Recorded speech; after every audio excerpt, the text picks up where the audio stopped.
উত্তরবঙ্গে ভারী থেকে অতি ভারী বৃষ্টির কারণে লাল সতর্কতা জারি করেছে আলিপুর আবহাওয়া দপ্তর। অন্যদিকে দক্ষিণবঙ্গে সেভাবে আপাতত বৃষ্টির পরিস্থিতি তৈরি হয়নি, তবে আবহাওয়া দপ্তর জানাচ্ছে আগামী কয়েকদিন দক্ষিণবঙ্গে বিক্ষিপ্তভাবে হালকা থেকে মাঝারি বৃষ্টির সম্ভাবনা থাকছে, যদিও আপাতত সেভাবে ভারী বৃষ্টির কোনো সম্ভাবনা নেই। অন্যদিকে একটি সক্রিয় রয়েছে মৌসুমি অক্ষরেখা উত্তরবঙ্গের ওপর দিয়ে, যার প্রভাবেই আপাতত উত্তরবঙ্গে আগামী কয়েকদিন বজ্রবিদ্যুৎ সহ ভারী থেকে অতি ভারী বৃষ্টি চলবে।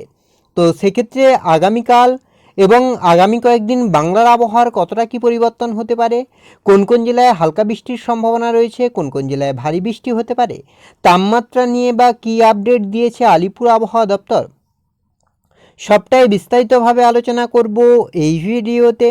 তাই ভিডিওটি অবশ্যই শেষ পর্যন্ত দেখুন।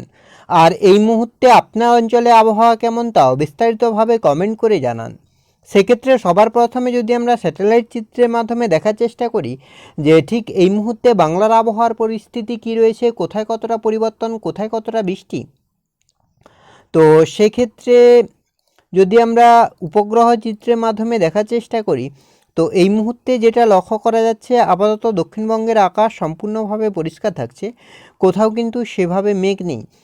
এদিকে আপনার কলকাতা, হাওড়া, হুগলি, দীঘা, কন্টাই, হলদিয়া, খড়গপুর, পুরুলিয়া, বাঁকুড়া, বীরভূম, মুর্শিদাবাদ সর্বত্রই মোটামুটি আকাশ পরিষ্কার থাকছে। অন্যদিকে মালদা আর এদিকে আপনার বর্ধমান, কাটোয়া, দুর্গাপুর, সুরি এগুলোতেও মোটামুটি আকাশ পরিষ্কার থাকছে। অর্থাৎ দক্ষিণবঙ্গের আকাশ কিন্তু এই মুহূর্তে পরিষ্কার থাকছে, সেভাবে আপাতত মেঘ নেই। অন্যদিকে মালদা, দুই দিনাজপুরের ক্ষেত্রেও মোটামুটি আকাশ পরিষ্কার থাকছে। আর এদিকে হিমালয়ের পাদদেশ সংলগ্ন 5 জেলাতেও মোটামুটি আকাশ পরিষ্কার থাকছে, সেভাবে আপাতত মেঘ নেই। আর বাংলাদেশের ক্ষেত্রেও মোটামুটি আকাশ পরিষ্কার থাকছে, আপাতত সেভাবে মেঘ নেই। আর এদিকে আপনার রয়েছে খুলনা, বরিশালের ক্ষেত্রেও মোটামুটি আকাশ পরিষ্কার থাকছে, আর সেভাবে কিন্তু মেঘ নেই। এবার যদি আমরা একটু আলিপুর আবহাওয়া দপ্তরের অফিসিয়াল আপডেটের দিকে লক্ষ্য করি যে অফিসিয়ালি কী আপডেট দিচ্ছে আলিপুর আবহাওয়া দপ্তর, তারপরে আমরা মেঘলা আকাশ, বৃষ্টি এবং তাপমাত্রার দিকে লক্ষ্য করব। এক্ষেত্রে আলিপুর আবহাওয়া দপ্তরের অফিসিয়াল আপডেট যেটা বলছে 9 তারিখের ক্ষেত্রে দার্জিলিং, কালিম্পংয়ে আর উত্তর দিনাজপুরে বজ্রবিদ্যুৎ সহ হালকা বৃষ্টি, তবে জলপাইগুড়ি, আলিপুরদুয়ার, কোচবিহারে কিন্তু বজ্রবিদ্যুৎ সহ ভারী বৃষ্টি। বাকি দক্ষিণবঙ্গের কোথাও কিন্তু বৃষ্টি নেই আপনার আগামীকাল। 10 তারিখের ক্ষেত্রে যেটা লক্ষ্য করা যাচ্ছে উত্তরবঙ্গে বজ্রবিদ্যুৎ সহ ভারী থেকে অতি ভারী বৃষ্টির কারণে লাল সতর্কতা এবং কমলা সতর্কতা থাকছে, আর দক্ষিণবঙ্গের ক্ষেত্রে কিন্তু বৃষ্টি নেই সেভাবে। 11 তারিখের ক্ষেত্রে উত্তরবঙ্গে বজ্রবিদ্যুৎ সহ ভারী থেকে অতি ভারী বৃষ্টির কারণে লাল সতর্কতা, দক্ষিণবঙ্গের কোথাও কিন্তু বৃষ্টি নেই। এবং 12 তারিখের ক্ষেত্রেও কিন্তু দক্ষিণবঙ্গে বৃষ্টি নেই, তবে উত্তরবঙ্গে ভারী থেকে অতি ভারী বৃষ্টি চলবে। অর্থাৎ উইন্ডির আপডেট বলছে যে দক্ষিণবঙ্গে আপাতত 12-13 তারিখ পর্যন্ত বৃষ্টি নেই, উত্তরবঙ্গে ভারী থেকে অতি ভারী বৃষ্টি চলবে। এবার যদি আমরা একটু উইন্ডির আপডেটের দিকে লক্ষ্য করি যে উইন্ডির আপডেট কি বলছে, যদি আমরা মেঘলা আকাশের দিকে লক্ষ্য করি যে কোথায় কতটা মেঘলা হচ্ছে আকাশ, কী পরিস্থিতি, তো দক্ষিণবঙ্গের ক্ষেত্রে মোটামুটি আকাশ পরিষ্কার থাকছে, সেভাবে কোথাও মেঘ নেই। তবে আপনার এদিকে উত্তরবঙ্গের ক্ষেত্রে কিন্তু গভীরভাবে মেঘলা থাকবে আগামীকাল সকাল থেকেই, আর বাংলাদেশের ক্ষেত্রেও মোটামুটি আকাশ মেঘলা থাকবে, তবে দুপুর 12টা-1টা নাগাদ কিন্তু বিক্ষিপ্তভাবে মেঘলা হবে কলকাতা সহ পার্শ্ববর্তী অঞ্চলগুলিতে।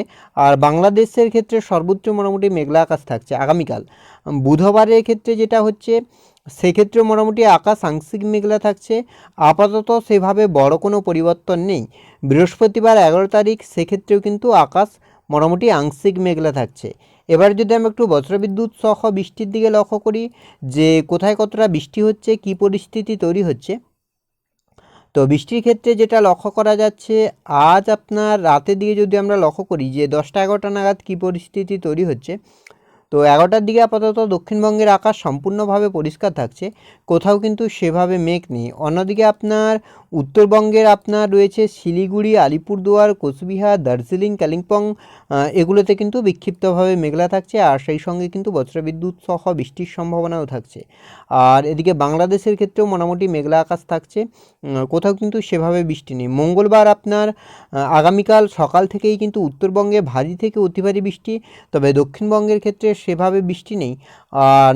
10টা-11টার দিকে কিন্তু বিক্ষিপ্তভাবে হালকা থেকে মাঝারি বৃষ্টির সম্ভাবনা থাকছে।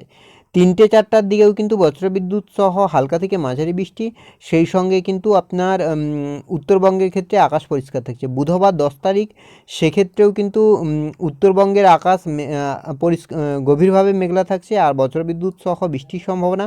দক্ষিণবঙ্গের আকাশ কিন্তু পরিষ্কার থাকছে। বিকেলের দিকেও আপনার মোটামুটি উত্তরবঙ্গে বজ্রবিদ্যুৎ সহ বৃষ্টি চলবে আর দক্ষিণবঙ্গের ক্ষেত্রে আকাশ পরিষ্কার। বৃহস্পতিবার 11 তারিখ সেক্ষেত্রেও প্রায় একই পরিস্থিতি, উত্তরবঙ্গে বজ্রবিদ্যুৎ সহ ভারী থেকে অতি ভারী বৃষ্টি আর দক্ষিণবঙ্গের ক্ষেত্রে আকাশ পরিষ্কার থাকবে। শুক্রবার 12 তারিখ সেক্ষেত্রেও মোটামুটি উত্তরবঙ্গে আপনার বজ্রবিদ্যুৎ সহ ঝড় বৃষ্টি চলবে, তবে দক্ষিণবঙ্গের ক্ষেত্রে আকাশ পরিষ্কার থাকবে। শনিবার 13 তারিখ সেক্ষেত্রে বজ্রবিদ্যুৎ সহ হালকা বৃষ্টির সম্ভাবনা তৈরি হচ্ছে দক্ষিণবঙ্গে আর উত্তরবঙ্গে ভারী বৃষ্টি চলতে পারে। রবিবারের ক্ষেত্রেও একই পরিস্থিতি। সোমবার, মঙ্গলবার, বুধবার অর্থাৎ 17 তারিখ পর্যন্ত আপাতত দক্ষিণবঙ্গে সেভাবে টানা কোনো বৃষ্টির সম্ভাবনা তৈরি হচ্ছে না।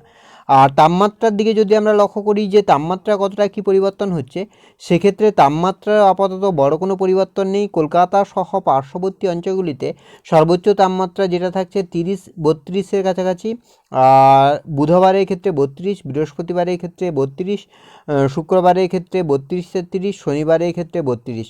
অর্থাৎ আগামী কয়েকদিনে কিন্তু তাপমাত্রা আপাতত বড় কোনো পরিবর্তন লক্ষ্য করা যাচ্ছে না। তো এই ছিল এই মুহূর্তের আবহাওয়ার আপডেট। পরবর্তী আপডেট পাওয়ার জন্য অবশ্যই আমাদের চ্যানেলটিকে সাবস্ক্রাইব করে আমাদের সঙ্গে থাকুন।